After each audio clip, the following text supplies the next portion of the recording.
अस्सलाम वालेकुम guys, I hope all are good. I am good too. मैं लाई हूँ एक खामोशी ज़िंदगी का पार्ट 3। आई होप मेरी स्टोरी आप लोगों को अच्छी लग रही होगी। चलें शुरू करते हैं आगे की कहानी। गुज़रता गया और जुनेरा सेकंड ईयर में आ चुकी थी, पर हुनैन फ़ेल हुआ था और अब दूसरी बार था कि वो मैट्रिक में फ़ेल हुआ था।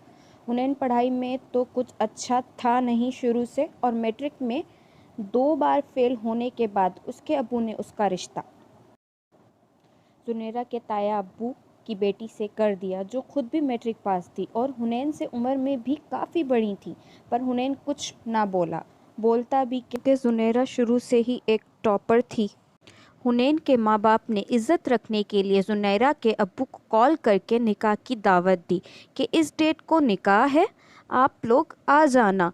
जब ये बात जुनैरा को मालूम हुई, उसे काफ़ी दुख हुआ और वो सोचने लगी, मेरे साथ ही ऐसा क्यों होता है, ऐसा मजाक, मेरी क्या गलती थी।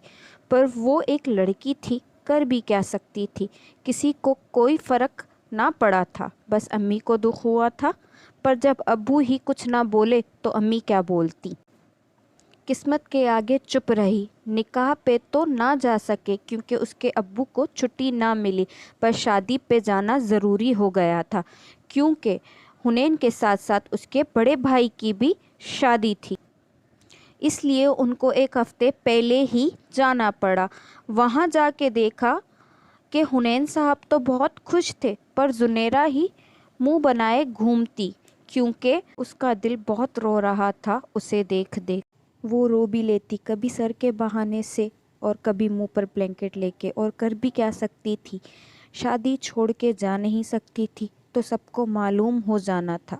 जब वो लोग गए तो हुनैन बार बार उसके पास आके बैठता और पूछता, खुश हो तुम? पर जुनेरा कोई जवाब ना देती। बार बार पूछने पे एक बार जुनेरा ने हंस के बोल दिया, मेरे खुश होने से किसी को क्या फ़र्क पड़ता है। हुनैन इस बात का जवाब देने ही लगा था कि उसकी अम्मी ने उसे बुला लिया। मेहंदी वाले दिन भी हुनैन ने मौका देख के जुनेरा से सवाल किया, खुश हो तुम? पर जुनेरा ने जवाब ना दिया, बस गुस्से से देखा और उठ के चली गई क्योंकि वो घर हुनैन का ही था, क्योंकि चाचू के इसरार पर वो लोग वहीं रुके हुए थे।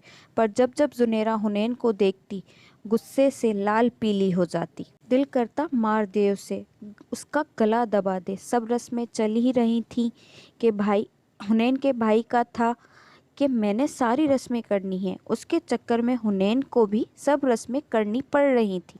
जुनेरा वालों में एक रस्म गन्ना बांधने वाली भी थी।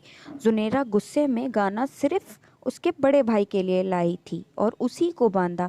जब सब बांध चुके तो हुनैन ने देखा जुनेरा ने तो बांधा ही नहीं। हुनैन कहाँ चुप रहने वालों में से था। उसने फ़ौरन से बोला, जुनेरा तुमने तो बांधा ही नहीं।